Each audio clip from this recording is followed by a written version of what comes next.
Alright, YouTube, coming at you with another video with 7.3 upgrades.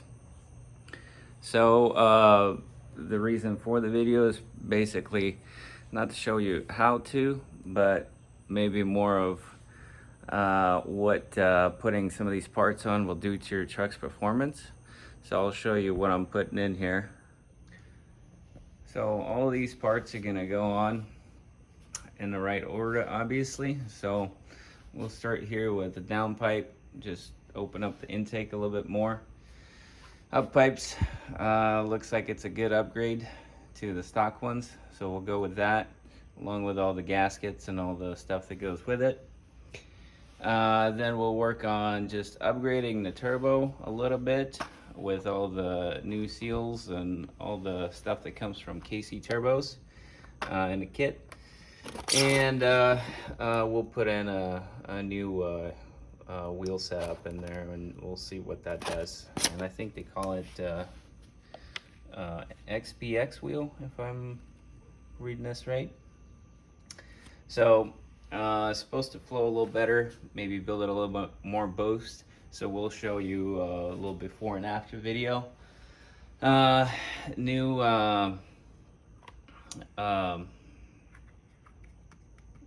what do you call these goddamn things?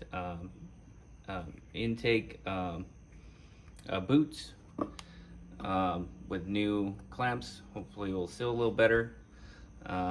Again, contributing to boost. Then onto the fuel system.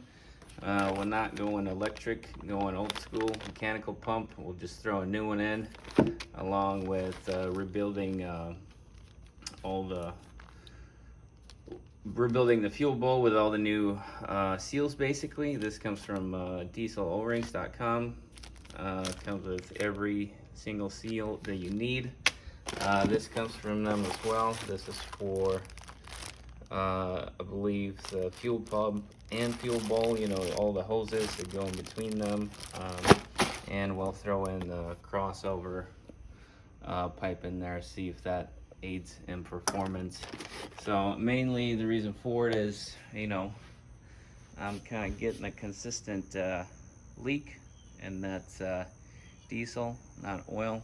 What it does is just leaks in the valley, and when I park it downhill, it starts leaking out.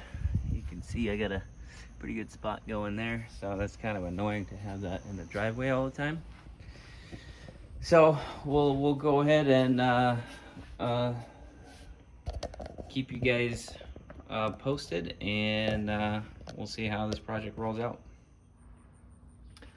So a couple things on disassembly.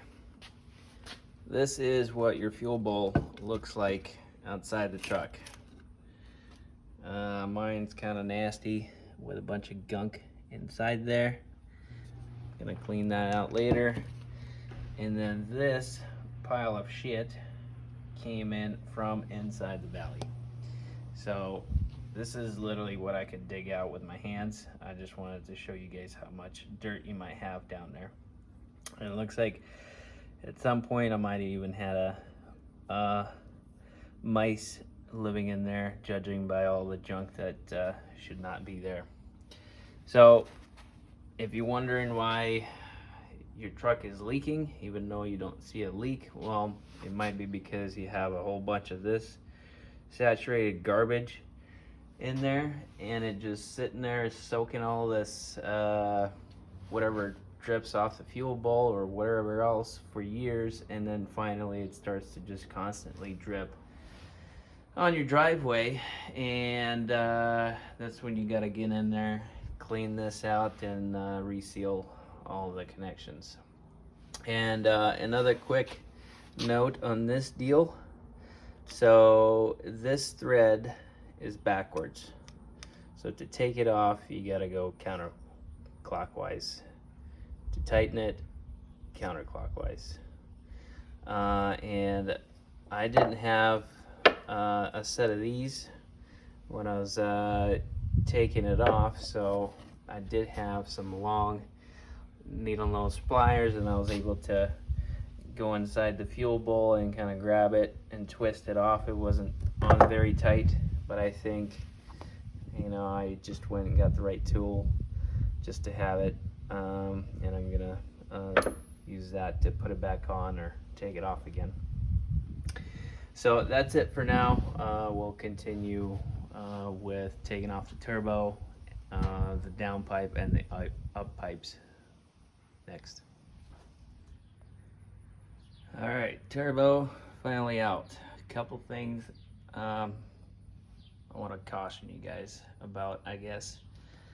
Well, I guess let's just go over how I took it off. So first, you want to disconnect your exhaust band, pull that off.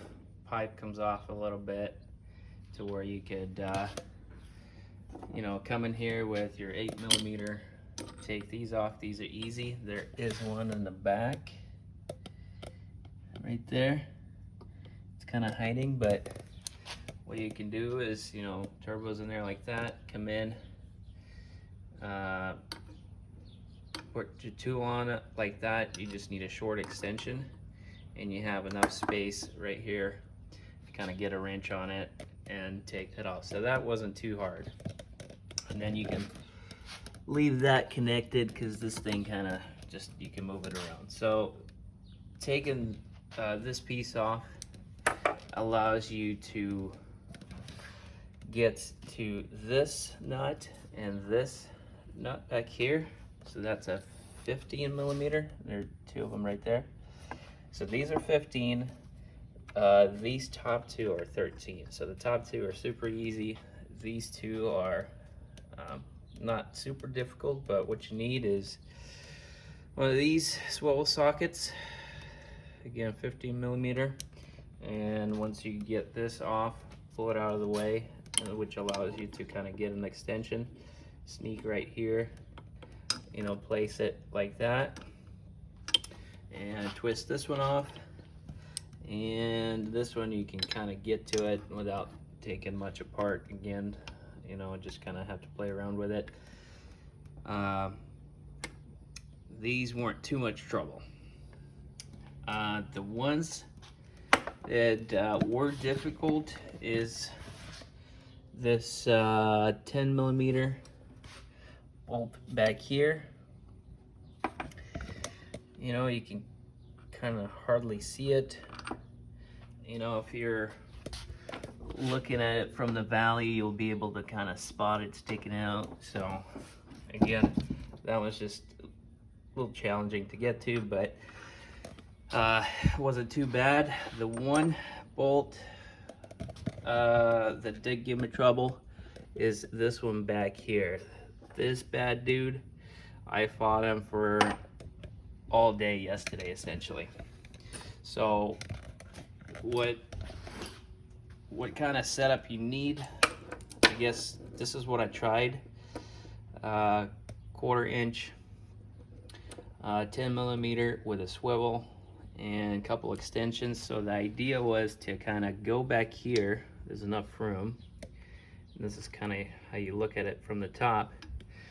And there's just enough room to sneak it on top of here, past all the other shit.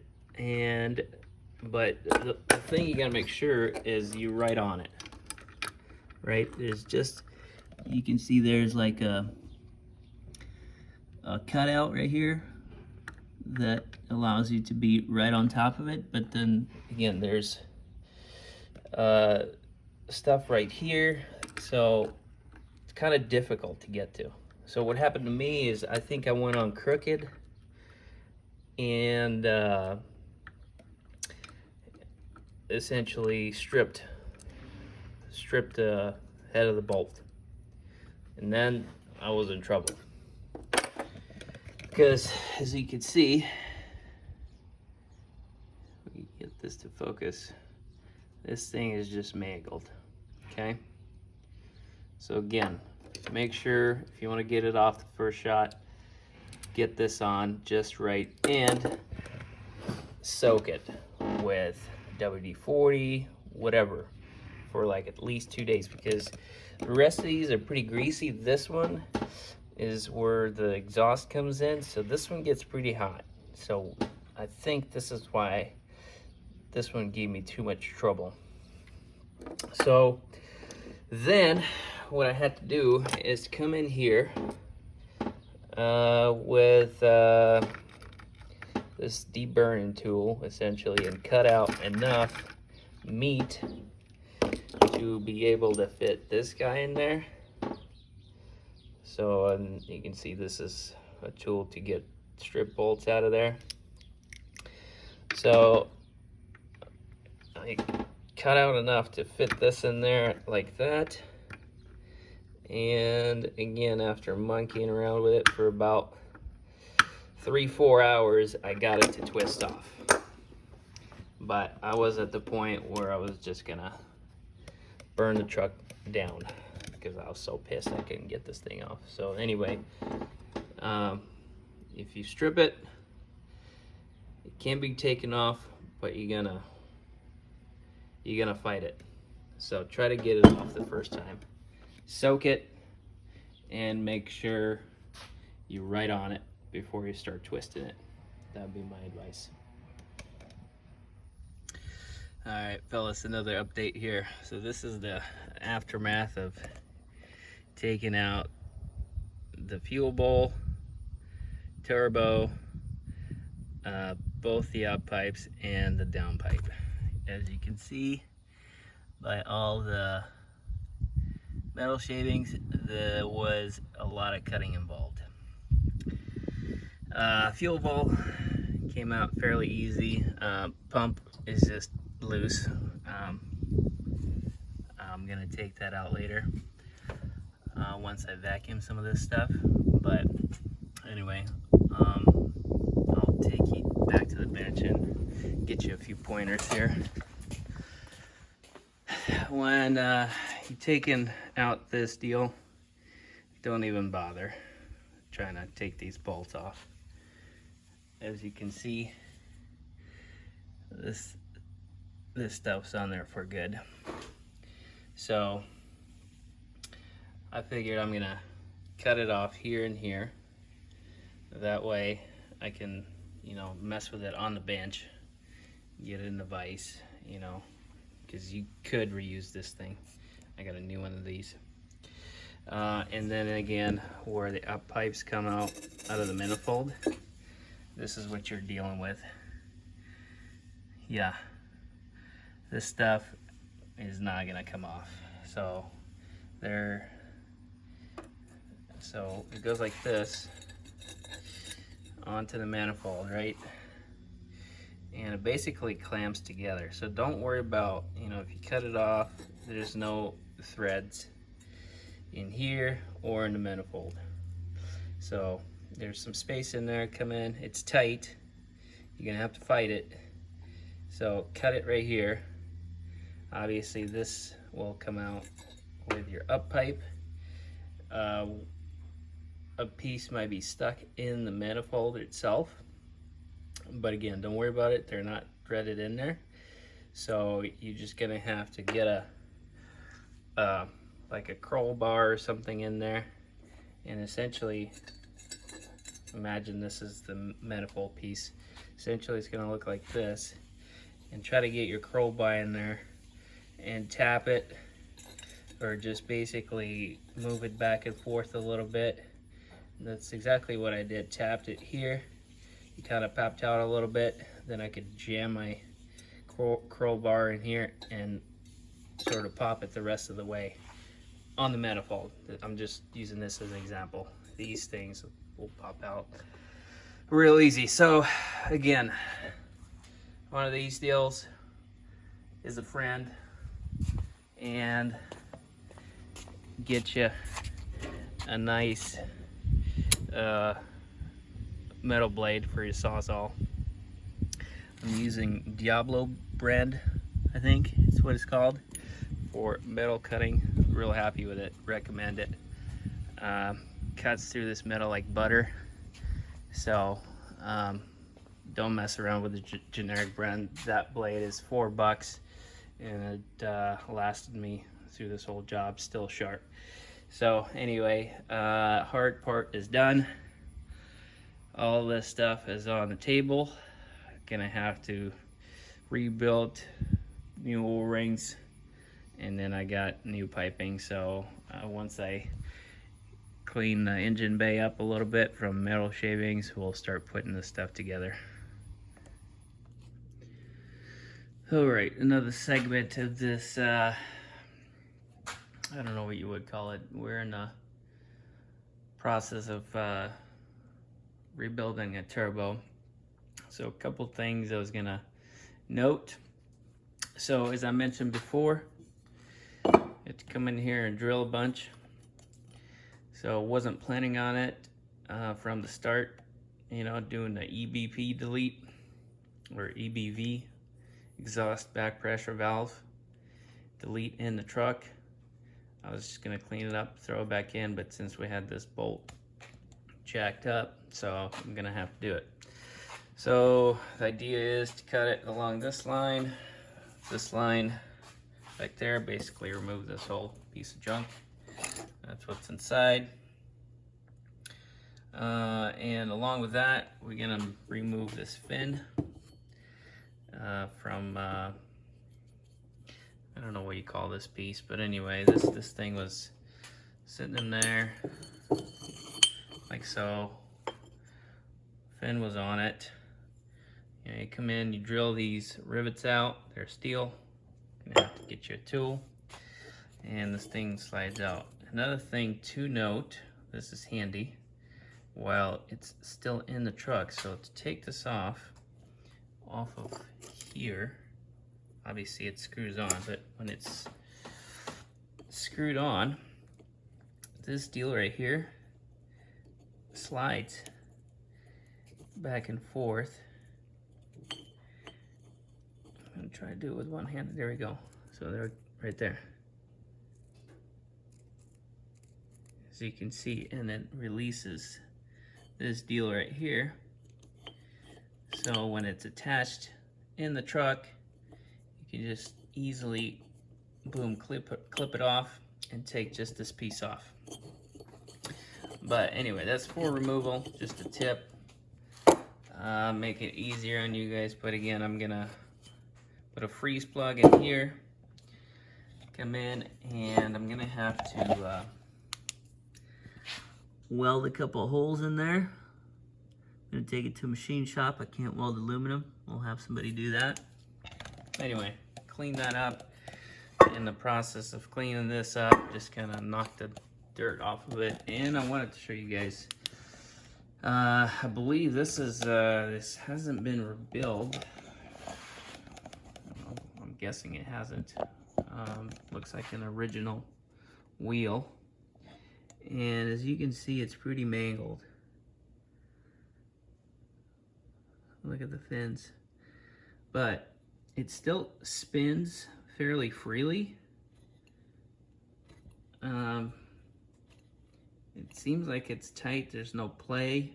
So maybe it has been rebuilt and then somebody just threw an original wheel on it. But anyway, other than the fins, it's not horrible. I've seen some that are just wobbling in there and about to fall out. So anyway, kind of happy with that.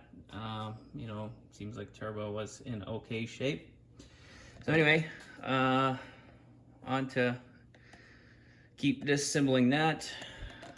Machine shop, freeze plug, and hopefully in a couple of days I'll be putting this whole thing back together. All right, folks, another update for you guys. This job is just full of surprises and fun shit. Anyway, this is a cartridge. I think this is a heat shield or something like that for the hot side. It did not want to come off easy. It was basically like sealed shut. So what I had to do, get a little knife, get it right on the edge, hit it with a rubber hammer, go all the way around. Try not to bend this lip. I think I did a little bit, but it'll be fine. And inside, this is what we found. A whole bunch of soot. I don't know how deep it is, but it's the good stuff. Anyway, I'm gonna go back to, this is the last part to take off and clean apart. I've got the cold side in there cleaned up, some hardware ready to go. Sandblasting the hot side. I'm gonna hit this one and we're putting it back together. All right, finally to the part where I rebuild the turbo. Got everything laid out, cleaned up, ready to put back together, and wanted to show the difference between the two wheel setups. As you can see, the old one looks like both wheels are smaller. I think this one is impeller and that's the compressor wheel. I think that's the proper term for it. But anyway, bigger size for sure, and a little bit worried that that it's going to be able to fit, because this one was pretty tight, but I guess they know what they send out, so we'll put it together and see how this goes. All right, here we go, folks. I think this is the last update before I get everything put together. So got everything laid out for kind of the final assembly, I guess. I want to note a couple things on what I noticed. So turbo pedestal. This is exhaust back pressure valve delete. This is what it looks like. I took it to a local machine shop. They did a pretty good job. I think when I talked to him, I didn't describe what I wanted well enough. I didn't want them to take so much material off, and they went a little bit too hard on it. As you can see, they started machining right off, and this hole was a little bit bigger than it had to be. So what they had to do is cut some pipe, aluminum pipe, lay it over here because this hole was a little too big to cover. So lay the pipe over to keep this oil channel flowing, because this is where I believe the inner one is the inside and the bigger one is the outlet for it to drain, so it's bigger. So anyway, this is where oil comes back, or where it flows essentially, and this is the channel. We needed to preserve that. So this is what they had to do, because they took too much material off. I've seen guys, you know, kind of be real careful with it. They left this semi-cylinder, so they just kind of went here,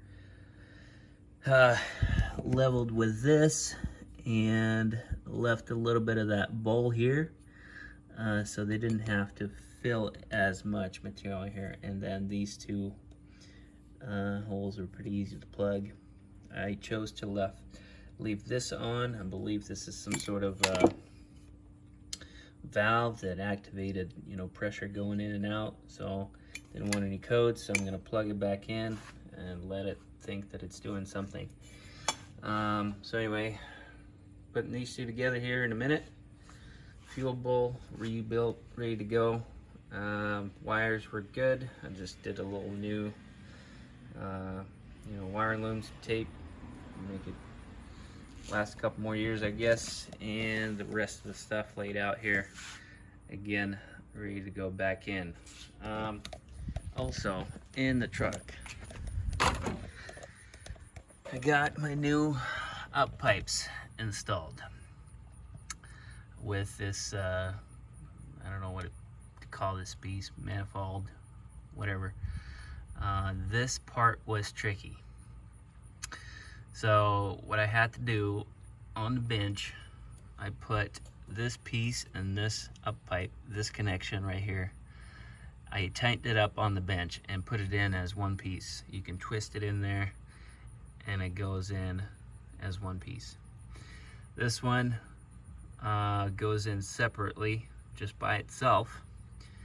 And what I initially did is I went down and just loosely put the bolts into the exhaust manifolds coming out of the engine block. So I had them connected down there, and it made it impossible for me, at least, to get these two bolts in to get it connected, because it's I don't know if you can see it on the camera, there's not a whole lot of room. Even though this is loose, I had the hardest time getting those bolts started. In fact, you know, there's access from underneath where you can get a couple extensions in. I tried to jam one in, and actually on this one I jacked up the threads, so I had to take this thing out, chase the threads, just get them cleaned up again. And what I ended up doing is, you know, disconnecting it down here and down here, so this was all loose, and then getting those two started tightened, and then going down there and you know, connecting the up pipes to the manifold down there. Also got this in, the new down pipe. This was a fairly easy process. There's a few videos out there on how to do this, so again, pretty easy. Go down there under the truck, cut as high as you can. The old pipe, it comes out in two pieces, fairly easy. You do have to notch, I don't know if you can see it or not, a little bit of up into your cab, but it's not actually cut into the cab, it's you're cutting, there's a lip where the firewall and the floor connects. So what I did is I cut two slits just wide enough for the pipe to kind of fit through. So two slits here and there, and then I took a long bar and basically bent them back, bent that little lip back. So not minimal cutting, essentially, is what you have to do. And this fits in there nice and loose to where you can maneuver, get everything installed. Pump, really easy. Got it in, tightened up. Just be careful about that plunger when you take it in and put it back in. So again, almost ready to go. Put this stuff in. So next video, I think what I'm gonna have for you guys is, I don't think I'm even gonna show this stuff in the truck. I'm just gonna go right to test runs with it. So here we go.